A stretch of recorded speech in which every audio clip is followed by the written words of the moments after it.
So, hello friends, welcome to Physixophobia. Again, we are here to discuss about physics first chapter, which is electrostatics. तो उसके बारे में बात करते हैं। पहले ही हम 10 क्वेश्चंस के बारे में डिस्कस कर चुके हैं। अब आगे जो हमारे क्वेश्चंस बनते हैं उनको डिस्कस करते हैं, बाकी बातें बाद में करते हैं। ओके, तो देखो भाई, क्वेश्चन नंबर 11 बनेगा तुम्हारा 2 point charges A and B. मैंने माना कि भाई 2 पॉइंट चार्जेस हैं, ये तुम्हारा ए हो गया और यहाँ पे कहीं तुम्हारा पी हो गया। ओके, जब भी तुम्हारे क्वेश्चन किया करो तुम इलेक्ट्रोस्टैट के या फिर किसी भी चीज़ के, तो सबसे पहले डायग्राम बना लिया करो, क्योंकि ये क्वेश्चन ऐसे हैं बिना डायग्राम के अच्छे से सॉल्व हो ही नहीं पाते। ओके, तो ए पे क्या है आपका minus Q charge, A and B having charge plus Q and minus Q. तो प्लस क्यू तो है तुम्हारा ए के पास and minus Q to B के पास है। तो सेपरेशन होता ही है सबका। Respectively are placed at a certain distance apart. एक सर्टेन डिस्टेंस दे रखी है, मान लिया मैंने वो सर्टेन डिस्टेंस क्या है, आर है, अपनी तरफ से मान लिया certain distance apart and the force acting between them is F. और हमें क्या दे रखा है, एक एफ फोर्स दे रखा है। जो एफ तुम्हारा जो फोर्स है वो इक्वल होगा किस चीज़ के, मतलब एफ गिवन है। ओके, और ये उसी फॉर्मूले के इक्वल होगा जैसे हमने क्लास लॉ पढ़ रखा है, 1/4 pi epsilon naught capital Q upon R square. Okay, individual charges of point A and B and square of distance between them. Okay, R. तो भाई अगर ये सिंपली रखे होंगे तो तुम्हारा ये वाला फोर्स बनेगा। ठीक है, अब इन्होंने क्या बोला है, if 25% charge of A 25% charge of A transfer to B then force between the charges becomes. अब देखो भाई, इसने बोल दिया कि इस क्यू का प्लस क्यू का 25% चार्ज जो है वो इसमें ट्रांसफर हो रहा है। अगर इधर ट्रांसफर होता है तो क्या होगा, प्लस 25% ऑफ क्यू। और यहाँ कितना बचेगा उस कंडीशन में, इधर बचेगा तुम्हारा 75% ऑफ क्यू। जैसे तुम लोअर क्लासेस में पढ़ते आ रहे हो कि परसेंट का मतलब क्या होता है, डिवाइड बाय 100 कर देते हैं। अब 75% ऑफ दे रखा है क्यू का, तो पहला वाला चार्ज तुम्हारा ये बनेगा। ओके, जो ए पॉइंट पे तुम्हारा चार्ज होगा वो ये वाला होगा। अगर मैं बी पॉइंट की चार्ज की बात करूं तो वो क्या होगा, minus Q plus 25% of Q. जब इसको भी तुम लोग माइनस करोगे तो ये क्या बनेगा, माइनस का 75 अपॉन 100 क्यू। अब दोनों के बीच का फोर्स बताना है हमें। आर सेम है, डिस्टेंस दोनों की सेम है, चार्जेस ये दोनों रहेंगे 75 upon 100 Q minus 75 upon 100 Q. तो इनका बताना है कि भाई नेक्स्ट जो फोर्स है उसका क्या रेशो रहेगा इस वाले फोर्स के साथ। अब नेक्स्ट वाला जो फोर्स बनेगा वो क्या बनेगा, उसको मान लिया मैंने एफ डैश बोल दिया मैंने। F dash is the force, new generated force. Okay, F dash is equals to 1/4 pi epsilon naught, okay, 75 upon 100 Q multiply 75 upon 100 Q upon R square. अब जैसा कि तुम्हें पता है सेपरेशन तो दोनों के बीच का वही बताया इसमें, क्वेश्चन में वो चीज़ तो चेंज ही नहीं की। अब देखो, जो 1/4 पाई एप्सिलॉन नॉट है और जो ये वाला क्यू है और ये वाला क्यू है और जो आर स्क्वायर है, इस कंप्लीट की जगह पे हम लोग क्या लिख सकते हैं, एफ लिख सकते हैं। तो यहाँ से क्या आ जाएगा, तुम्हारा जो एफ डैश है वो इक्वल होगा किसके, 75 upon 100 multiply 75 upon 100 multiply capital F के। ओके, यहाँ से इसको मैंने कट किया, मतलब ये कितनी बार पे जाएगा, ये जाएगा तुम्हारा 3 टाइम्स पे, 25 3 ज़ा 75, 25 4 ज़ा 100। सेम इधर 3 का स्क्वायर और 4 का स्क्वायर कितना होता है, 3 का स्क्वायर हो गया 9 और 4 का स्क्वायर 14, तो 9/16, 4 का स्क्वायर 16, 9/16 इसका आंसर बनेगा। ये वाला तुम्हारा जो आंसर है वो है करेक्ट। अब ऑप्शंस में चेक कर लेते हैं, वो है तुम्हारा ऑप्शन नंबर ए में। So option A is the correct answer for 11th question. Now we are coming on the 12th question. Our 12th question is 2 particles of equal masses m and charge q are placed at a distance of 16 centimeter. They do not experience any force the value of Q upon M. ठीक है भाई, इसमें कोई वो experience कर ही नहीं रहे force को, तो क्या होगा देखो भाई, ग्रेविटेशनल फोर्स को हम क्या लिख सकते हैं, ग्रेविटेशनल फोर्स होगा जो वो इक्वल होगा किसके, इलेक्ट्रोस्टैटिक फोर्स के। ग्रेविटेशनल फोर्स का फॉर्मूला सबको पता होगा, G m1 m2 upon R square. Okay, और इलेक्ट्रोस्टैटिक का फोर्स का भी फॉर्मूला सबको पता होगा, ये क्या होता है 1/4 pi epsilon naught Q1 Q2 upon R square. अब इन्होंने बोल दिया कि भाई डिस्टेंस 16 सेंटीमीटर दे रखी है, मास और चार्ज जो है वो सेम है, मास और चार्ज सेम है, तो यहाँ m स्क्वायर और यहाँ Q स्क्वायर हो जाएगा। तो यहाँ से जो तुम्हारा नेक्स्ट जो बनेगा वो क्या बनेगा, G m square upon distance का स्क्वायर, ये कितना हो जाएगा 16 का square is equals to 1/4 pi epsilon naught Q square upon R square, फिर कितना होगा 16 स्क्वायर। अब जो चीज़ें इसमें कैंसिल आउट हो सकती हैं उन चीज़ों को हम क्या कर देंगे, कैंसिल आउट कर देंगे। जैसे तुम्हारा 16 का स्क्वायर 16 के स्क्वायर से कैंसिल हो गया। ओके, अब यहाँ पे जो बच रहा है उसको देखते हैं वो क्या है। अब हमें मांगा क्या हुआ ये देखते हैं, वैल्यू पूछी है भाई Q/m की, तो Q/m का हमें मतलब बनाना पड़ेगा वो देख के। यहाँ पे Q स्क्वायर है तो Q square upon m square, इस वाली चीज को मैं इसके नीचे ले गया। ओके, ले जा सकते हैं, कोई बड़ा इशू नहीं है। Q square upon m square वो इक्वल होगा किसके, G multiply 4 pi epsilon not के।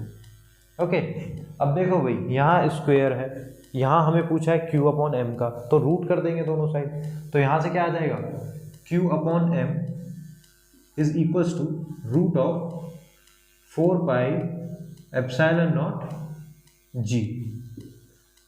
ये देख लो अब कौन से ऑप्शन में है तुम्हारा, option D is the correct answer for given question. तो जैसा कि हम लोग 12 क्वेश्चन कर चुके हैं, अब आ जाते हैं अपने क्वेश्चन नंबर 13 पे। वो क्या है, 2 point charges plate at a certain distance R, 2 point charges है वो सर्टेन डिस्टेंस आर पर रखे हुए हैं। मान लेते हैं भाई, माना यहाँ पे है वो 2 पॉइंट चार्ज, ये हो गया तुम्हारा ए पॉइंट चार्ज, ये ए पॉइंट है जिसपे पॉइंट चार्ज, ये बी हो गया। ठीक है भाई, इनके बीच की डिस्टेंस दे रखी है हम लोगों को आर, इसको मान लिया आर। ओके ना, एयर एक्सर्ट अ फोर्स है, एयर में उनका जो फोर्स दे रखा है वो दे रखा है कितना F, और जो F है वो तुम लोगों को पता ही है। अगर मैंने यहाँ पे मान लिया भाई Q1 Q2 फोर्स है, Q1 Q2 चार्जेस हैं, तो ये तुम्हारा क्या बनेगा 1/4 pi epsilon naught Q1 Q2 upon R square. Okay, after that I am going to start about that, then the distance of R dash, अगर भाई डिस्टेंस को हम R डैश बना दें at which these charges will exert the same force in the medium of dielectric constant K is given by। अब देखो भाई उसने R को तो क्या कर दिया, R डैश बना दिया। ओके, और फोर्स सेम है, फोर्स तुम्हारा सेम है, तो इसमें क्या होगा, जो F तुम्हारा सेम रहेगा और चार्जेस भी सेम है, Q1 Q2 upon R square को क्या बना दिया, R डैश स्क्वायर बना दिया, डिस्टेंस चेंज कर दिया R डैश में। ओके, और जो कांस्टेंट है, जो तुम्हारा मीडियम है, तो मीडियम चेंज होगा तो तुम्हारा ऑब्वियसली बात है परमिटिविटी कांस्टेंट भी चेंज होगा, इलेक्ट्रिक परमिटिविटी कांस्टेंट।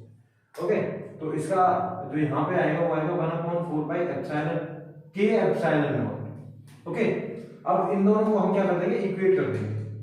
यहाँ से जब इक्वेट करेंगे तो क्या होगा, 1/4 पाई एप्सिलॉन नॉट से ये पूरा कैंसिल हो जाएगा, Q1 Q2 से Q1 Q2 कैंसिल, यहाँ पे क्या बचेगा, इधर बचेगा तुम्हारा 1/r square is equals to 1/r dash square K। अब इसमें r dash square K, r dash की वैल्यू पूछी है, तो r डैश किसके इक्वल होगा, K,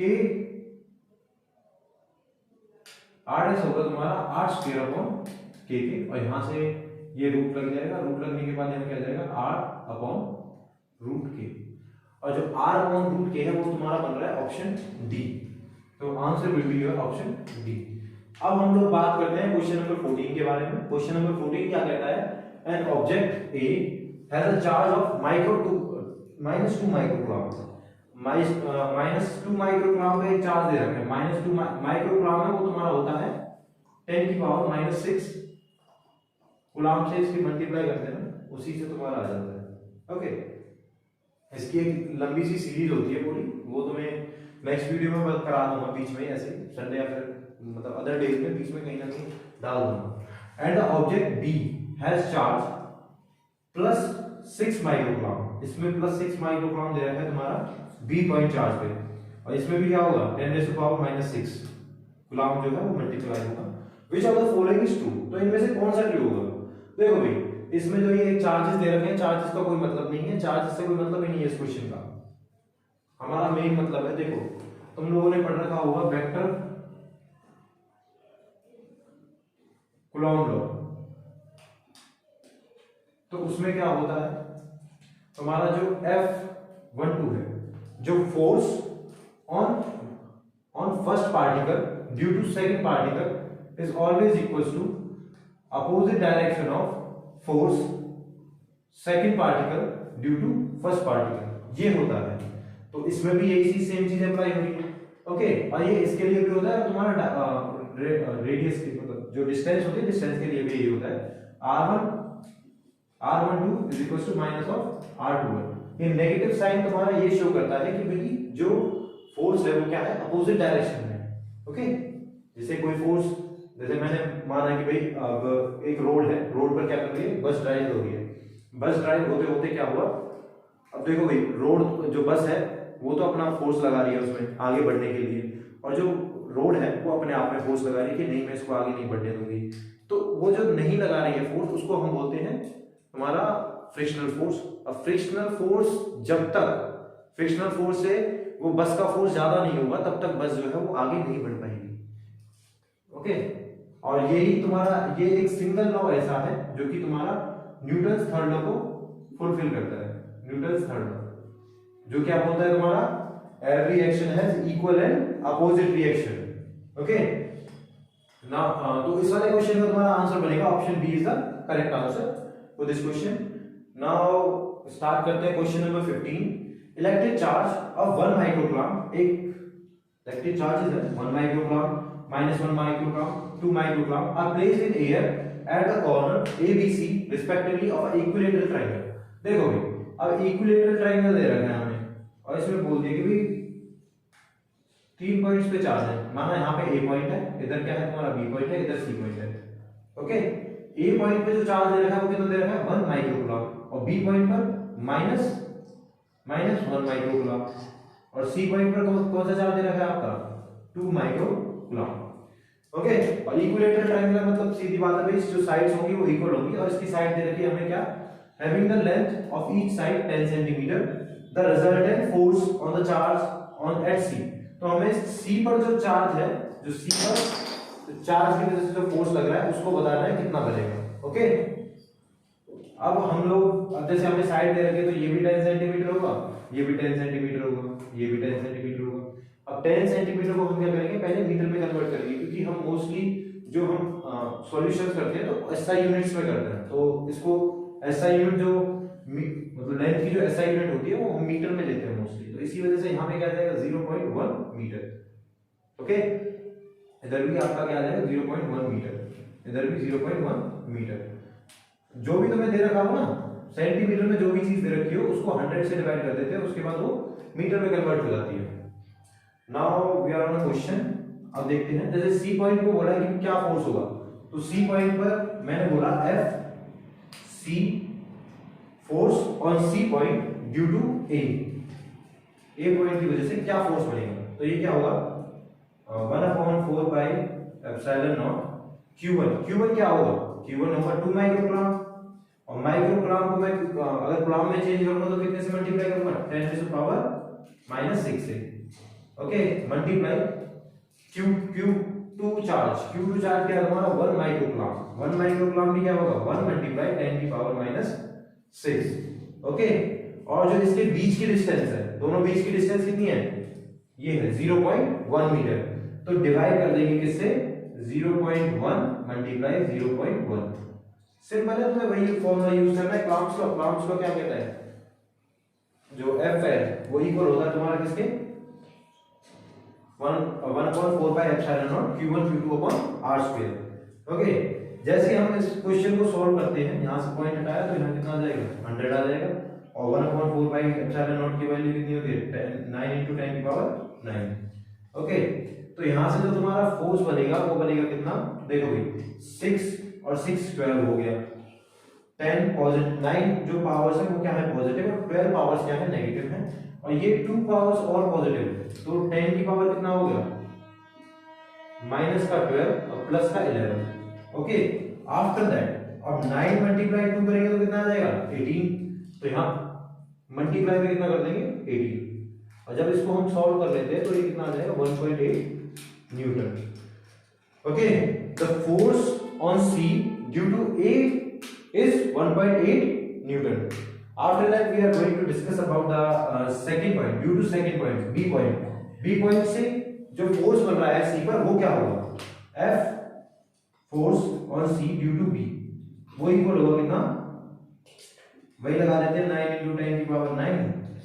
पहले Q1 चार्ज की बात करते हैं। Q1 चार्ज कितना है 2 माइक्रोकूलम मल्टीप्लाई 2 × 10 की पावर -6 मल्टीप्लाई, उसके बाद Q2 चार्ज कितना है -1 माइक्रोकूलम। अब तुम लोगों को पता है ये जो माइनस है ये डायरेक्शन को शो करते हैं, ये नहीं होता कि भाई नेगेटिव में लेंगे, और वैसे भी ये जो फोर्स वाला फॉर्मूला होता है ये मॉड में लेते हैं कि अगर कोई चार्ज नेगेटिव भी है तो वो पॉजिटिव हो जाता है।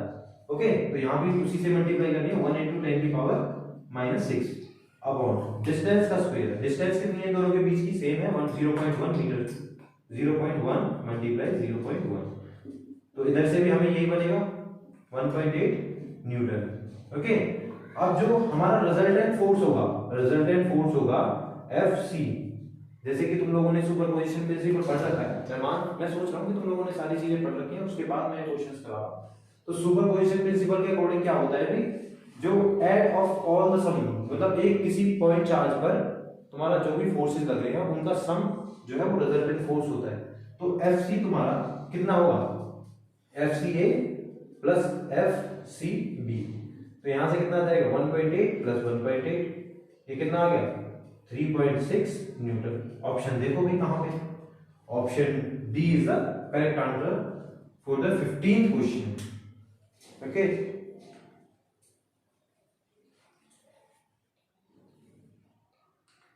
so now we are going to discuss our question number 16, which is each corner A and C has charge q1 on the each corner B and D has charge -q2 of a square ABCD of side L। एक कोई square दे रखा है, okay, उसकी जो sides दे रखी हैं वो L दे रखी हैं। स्क्वायर में एज यू नो सारी साइड्स इक्वल होती हैं, और जो ये वाला एंगल होता है वो कितना होता है 90 डिग्री होता है, मतलब चारों के चारों जो इंटीरियर जो एंगल्स होते हैं वो 90 डिग्री के होते हैं। ओके, और इसका पॉइंट मार्क कर रखे हैं जैसे A B C और D।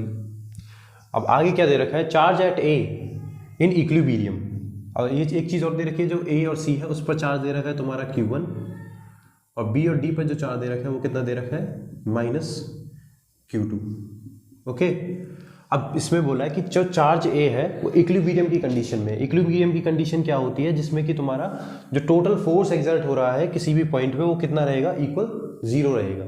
Okay, the total force on any point is equals to 0, then the ratio of Q1 upon Q2 will be. तो Q1 और Q2 का जो रेशियो होगा वो किसके इक्वल होगा, ये तुम्हारा क्वेश्चन पूछा गया है। देखो भाई, जैसे ये इस पे जो पॉइंट A है इस पर जो फोर्स एक्सर्ट होगा वो किस किस की वजह से होगा, एक तो B की वजह से होगा। B की वजह से कौन सा फोर्स एक्सर्ट होगा, अट्रैक्टिव फोर्स, तो फोर्स इधर की तरफ अट्रैक्ट होगा। ओके, इसको मैंने मान लिया FAB, और एक D की तरफ होगा, D की तरफ भी क्या होगा, अट्रैक्टिव फोर्स होगा, वो क्या होगा FAD। ओके, और जो थर्ड फोर्स होगा वो क्या होगा A और C के बीच में। ओके, ये कैसा रहेगा, रिपल्सिव फोर्स है, क्योंकि Q1 क्या है, सेम चार्जेस हैं, एक दूसरे को क्या करेंगे, रिपेल करेंगे।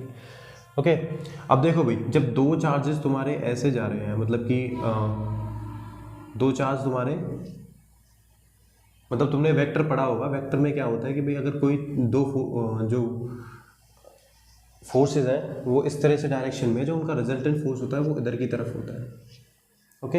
और जो ये वाला फोर्स होता है वो कितना होता है, 2f ऑफ cos थीटा, ठीक है भाई। और जो थीटा है वो ये वाला एंगल होता है। जैसे कि तुम्हें ये एक स्क्वायर दे रखा है, तो जो ये वाला एंगल बनेगा वो कितना बनेगा, इसका हाफ होगा, हाफ कितना 45, ठीक है भाई। तो इन दोनों मतलब FAB और FAD का जो रिजल्टेंट फोर्स बनेगा वो कितना बनेगा, 2f cos थीटा। और थीटा कितना दे रखा है 45, तो इधर क्या लिख देंगे 2f cos 45, ओके। और जो थर्ड फोर्स है, थर्ड फोर्स किस किस के बीच में बनेगा, A और C के बीच में, वो किसके इक्वल रहेगा, मतलब ये जो है वो मतलब इनका जो सम होगा, मतलब ये दोनों जो फोर्सेज होंगे वो इक्वल होंगे, एक तो ये वाला और जो रिजल्टेंट फोर्स है तुम्हारा AC का। AC जो फोर्स बनेगा वो क्या बनेगा, वो सिंपल FAC बनेगा, ओके। अब इनको सॉल्व करते हैं आगे।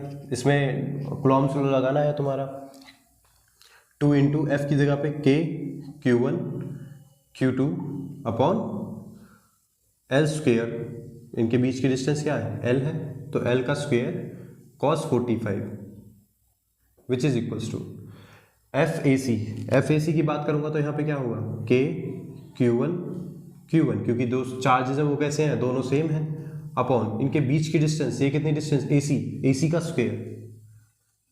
अब AC का स्क्वायर, AC कितना हुआ, देखो भाई जैसे कि तुम्हें ये पता है कि भाई ये क्या बन रहा है, एक राइट एंगल ट्राइंगल बन रहा है। इसको मैंने मान लिया कि ये क्या है, तुम्हारा बेस है, ये परपेंडिकुलर है, तो ये हाइपोटेनियस हो गया। हाइपोटेनियस हमेशा किसके इक्वल होता है, hypotenuse is equals to root of perpendicular का स्क्वायर प्लस में बेस का स्क्वायर यूजिंग पाइथागोरस थ्योरम। तो यहाँ से क्या आ जाएगा √2l, ओके। इस चीज़ को मैं इधर पुट कर दूंगा। अब सॉल्व करते हैं इसको आगे। और cos 45 की बात करूँ, cos 45 की वैल्यू कितनी होती है आप सबको पता है, 1/√2। तो यहाँ से क्या आ जाएगा 2 upon √2 K Q1 Q2 upon L square which is equals to K Q1 upon 2L square.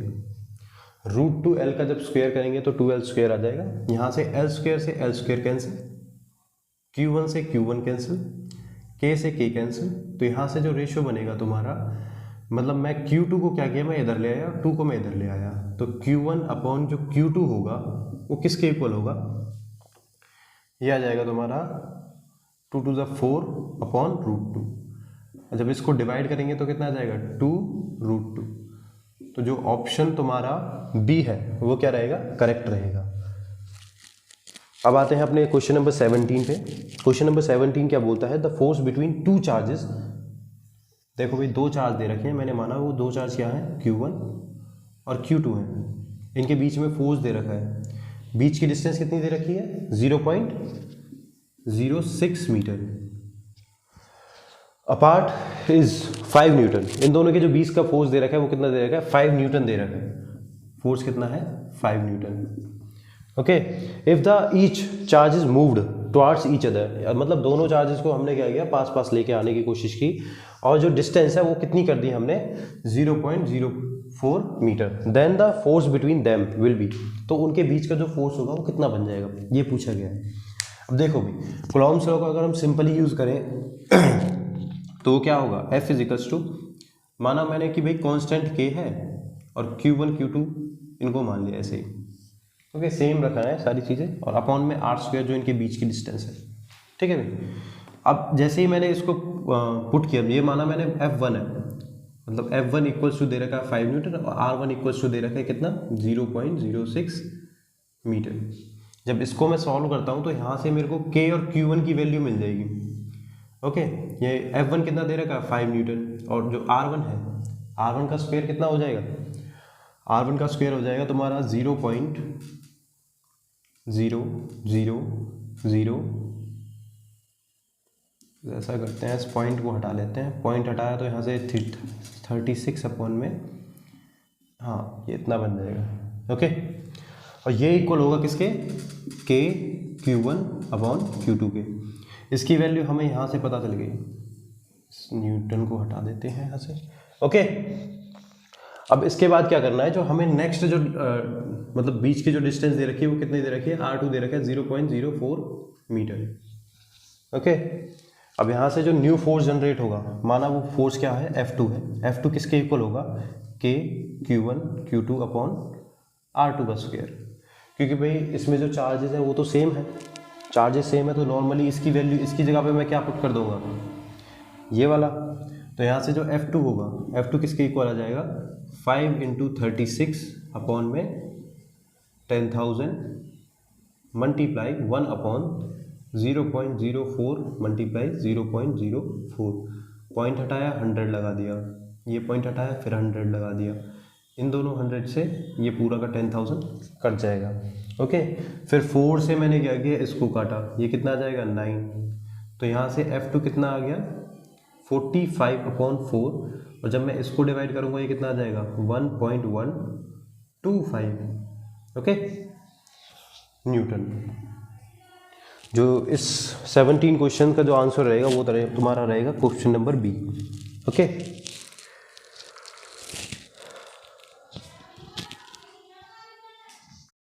so now we are going to discuss our question number 18. Question number 18 क्या बोल रहा है कि भाई when charge of a body becomes half the electric field becomes. देखो भाई, आप सबको पता है जो इलेक्ट्रिक फील्ड होता है वो डायरेक्टली प्रोपोर्शनल किसके होता है, चार्ज के होता है, और इन्वर्सली प्रोपोर्शनल किसके होता है, डिस्टेंस के स्क्वायर के। ओके, तो इसमें साफ साफ पता है भाई, जब डायरेक्टली प्रोपोर्शनल अगर चार्ज हाफ कर देंगे तो तुम्हारा जो इलेक्ट्रिक फील्ड होगा वो भी हाफ हो जाएगा। क्वेश्चन नंबर 19 पे आते हैं। Force exert by a uniform electric field on a electron having mass me and proton mass mp are represented as Fe and Fp